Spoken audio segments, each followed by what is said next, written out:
Bismillahirrahmanirrahim. Assalamualaikum warahmatullahi wabarakatuh. Perkenalkan, nama saya Cindy Sofiat Rahmah. Saya berasal dari kelas C, jurusan Komunikasi Penyiaran Islam, Fakultas Agama Islam, Universitas Muhammadiyah Yogyakarta. Dibuatnya video ini adalah untuk memenuhi salah satu tugas saya yang dengan mata kuliah Sejarah Dakwah Nusantara. Nah, di sini saya akan mempresentasikan makalah yang telah saya buat, yaitu yang bertemakan pengembangan dakwah virtual bagi masyarakat pengguna Android. Nah, teman-teman sekalian, sebelum kita memasuki materi utama yaitu pengembangan dakwahnya, kita harus tahu dulu apa sebenarnya dakwah itu. Nah, dilihat dari segi bahasa, kata dakwah itu berasal dari kata bahasa Arab yang bermakna yang wujudnya itu masdar dari kata da'a yad'u, yang berarti seruan, ajakan, ataupun panggilan. Nah, teman-teman sekalian, seruan ini bisa dilakukan lewat suara, perkataan, ataupun perbuatan.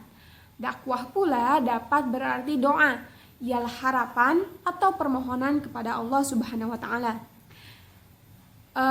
Keterangan ini disampaikan sebagaimana tercantum dalam firman Allah Surat Al-Baqarah ayat 186 yang artinya, serta apabila hamba-hambaku bertanya kepadamu tentang saya, jawablah bahwasannya aku merupakan dekat.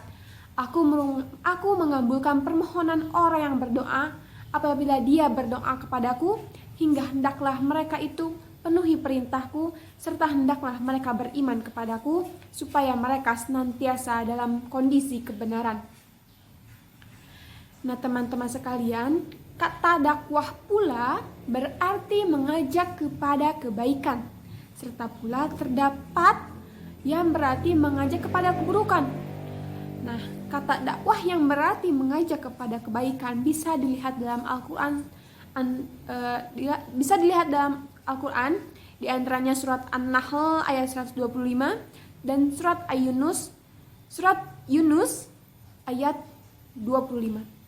Nah, kebalikannya, kata dakwah yang terdapat dalam jalur keburukan ataupun jalur setan, atau bisa dibilang jalur ke neraka, terdapat dalam surat Al-Luqman ayat 21, surat Fatir ayat 6, dan surat Fatir ayat 6. Nah, di samping itu, arti dakwah dalam satu ayat Al-Quran ada pemakaian kata dakwah atau makna kedua-duanya, ialah jalur kebaikan atau syurga serta jalur keburukan atau neraka.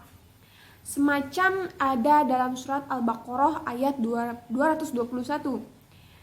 Nah, jadi teman-teman sekalian, arti dakwah bagi bahasa dapat berarti ajakan kepada kebaikan serta dapat berarti ajakan kepada kejahatan. Nah, namun dalam penggunaannya secara peristilahan di area warga Islam, arti dakwah lebih dimaksudkan atau lebih dimengerti bagaikan usaha serta ajakan kepada jalur kebenaran ataupun jalur kepada kebaikan. Nah, bukan jalur kepada keburukan atau yang menuju mengikuti setan. Nah, apalagi dalam perspektif ini, ajakan serta seruan itu tidak dimaknai dakwah apabila tidak dimaksudkan untuk mengarahkan manusia kepada jalur kebaikan. Nah, teman-teman, seperti yang diketahui bahwa pada zaman dahulu penyampaian dakwah itu adalah secara face to face ataupun penyampaian lisannya langsung. Nah, terdapat banyak tokoh yang meningkatkan dakwah bilisan ini, baik dalam dakwah bilisan yang dicoba melalui kegiatan yang memang berjudul dakwah ataupun hanya berupa sisipan dakwah, seperti dalam acara-acara spesial yang misalnya itu khitanan, sunatan, ataupun perkawinan atau jumatan ataupun yang lainnya. Nah, namun semakin berkembangnya zaman, dakwah ini dicoba lewat media massa, semacam TV, radio, ataupun media massa yang lainnya. Pasti saja seluruhnya itu memiliki beberapa pengaruh untuk para audiensnya. Nah, dakwah Islam memanglah usaha yang dilakukan oleh para dai kepada warga agar etika menjadi pemeluk Islam yang benar. Nah, lewat dakwah Islam ini hingga warga akan bisa menjadi penganut Islam yang menaati ajaran agamanya. Nah, serta lewat dakwah Islam hingga warga yang memegang prinsip kehidupan bersumber pada ajaran agama akan didapatkan. Nah, namun teman-teman sekalian, zaman kembali berubah. Dengan ditemukannya berbagai macam alat beserta kegunaannya menjadikan alat elektronik seperti radio, televisi, dan lain sebagainya yang memang tenar pada zamannya menjadi usang. Nah, apalagi jika itu seperti surat kabar ataupun majalah yang media percetakan itu sudah maksudnya itu lebih kurang berjaya sejak adanya alat elektronik seperti radio atau televisi. Dan sekarang giliran televisi dan radio ataupun sejenisnya yang menjadi usang. Nah, yang kemungkinan yang masih menggunakan media percetakan seperti koran atau majalah itu hanya sebagian kecil dari keseluruhan manusia yang ada yang masih menggunakannya untuk kebutuhan sehari-hari atau secara terus-menerus untuk kebutuhan aktivitas. Nah, teman-teman sekalian, sekarang zaman telah memasuki era modern versi baru dengan ditemukannya Android digital dengan internet. Nah, dengan internet sebagai perantara serta penyambung antara satu individu dengan individu lainnya atau suatu kelompok dengan kelompok lainnya. Nah, ini memudahkan akses dari berbagai penjuru dari belahan dunia. Nah, teman-teman sekalian, internet ini sebagai media alternatif baru berkomunikasi mengakibatkan terjadinya perubahan pola dan cara interaksi dan komunikasi antar manusia. Nah, teman-teman sekalian, internet ini secara positif menyebabkan bias geografis dalam cakupan ruang dan waktu. Internet ini mengintegrasikan manusia dengan manusia lainnya, manusia dengan kelompok sosialnya, dan manusia dengan kebutuhannya. Nah, abad informasi menghendaki adanya pertukaran pesan, gagasan, nilai, dan tanda dalam sebuah sistem informasi yang berjejaring, efektif, dan berlangsung secara berkelanjutan. Nah, teman-teman sekalian, internet ini sebagai media baru bagi manusia mempunyai karakter yang demokratis dan terbuka. Artinya, sebagai sebuah sarana, internet bisa diakses oleh siapapun, dimanapun, dan dapat pula digunakan untuk kepentingan apapun. Nah, tentunya sebagai ruang artifisial yang terbuka. Nah, internet ini memberikan keuntungan tersendiri bagi interaksi manusia dalam kehidupannya. Nah, akses tersebut bervariasi. Nah, mulai dari akses ekonomi, akses edukasi seperti sekarang ini, dan akses politik, akses informasi, akses rekreasi, sampai akses agama dan budaya. Dan salah satunya adalah media sosial. Nah, media sosial ini adalah sebuah ruang online yang memang ini tuh gak bisa terhubung kecuali kalau ada internet. Kalau nggak ada internet ini nggak akan bisa terhubung.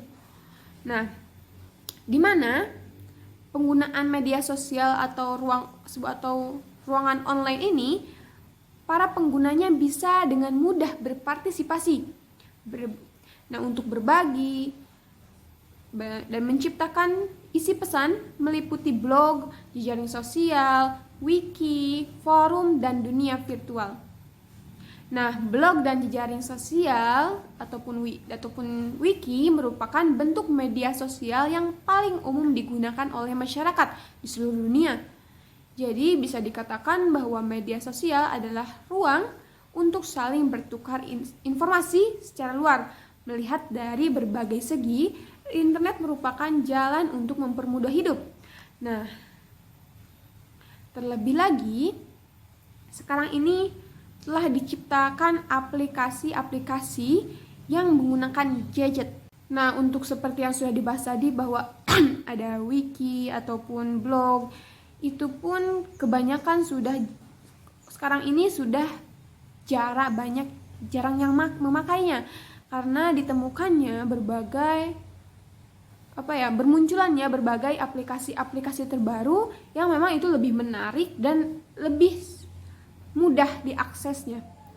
Nah, sekarang ini telah diciptakan aplikasi-aplikasi yang menggunakan gadget, terutama untuk pengguna Android ataupun iPhone seperti yang lainnya ya, yang sudah udah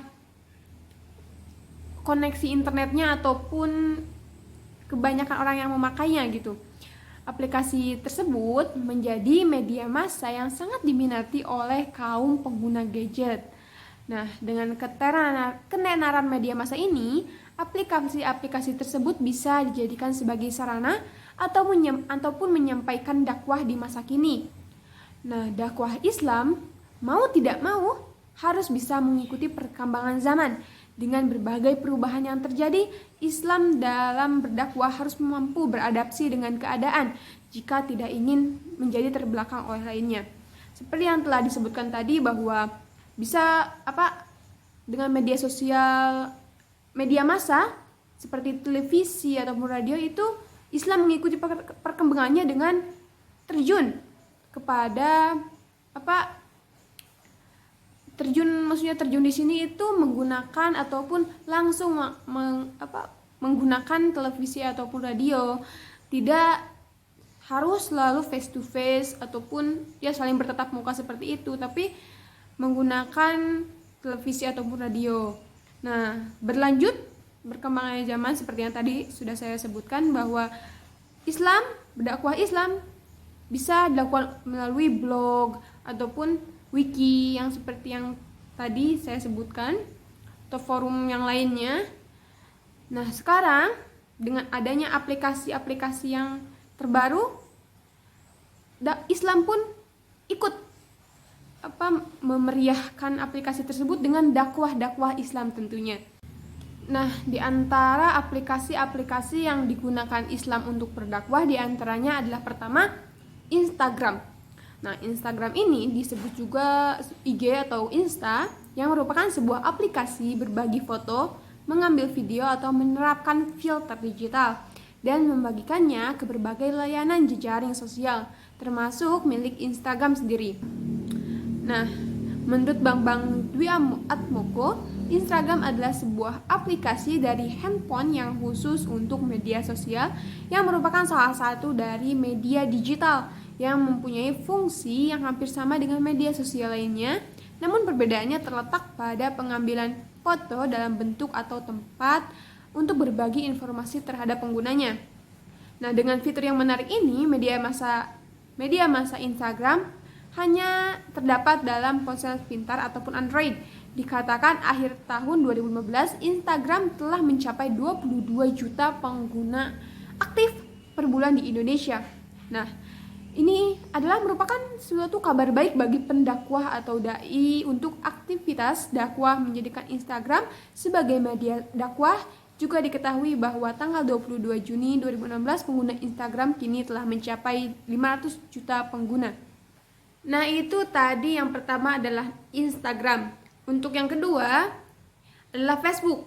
Nah, Facebook ini adalah situs jejaring sosial yang sangat terkenal pada masanya. Nah, Islam pun menggunakan Facebook ini sebagai perantara penyampaian dakwahnya. Karena pada masa itu atau sekirawan 2014 itu, Facebook memang mencapai titik kejayaannya, sehingga penyebaran dakwah menjadi lebih mudah. Nah, dua tadi Instagram dan Facebook itu adalah merupakan penjelasan secara singkat tentang sebagian dari keseluruhan aplikasi media massa yang bisa dijadikan sebagai sarana media dakwah. Beberapa ada seperti Twitter, YouTube, TikTok, dan lain sebagainya. Dan itu pun bisa menjadi perantara dakwah Islam.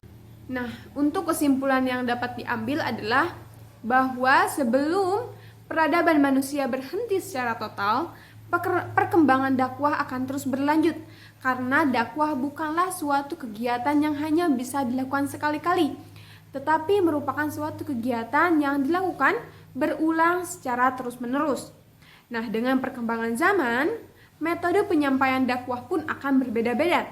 Dilihat dari zaman modern, diawali dengan menyiarkan dakwah melalui percetakan, lalu kemudian melalui alat elektronik seperti televisi dan radio, kemudian berkembang melalui internet seperti blog dan wiki, sampai pada titik ini, sekarang ini melalui aplikasi-aplikasi Android ataupun media sosial.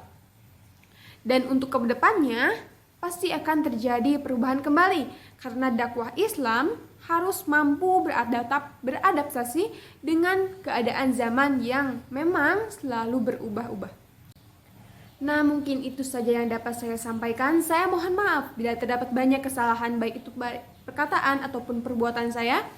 Saya akhiri di sini. Billahi taufiq wal hidayah. Wassalamualaikum warahmatullahi wabarakatuh.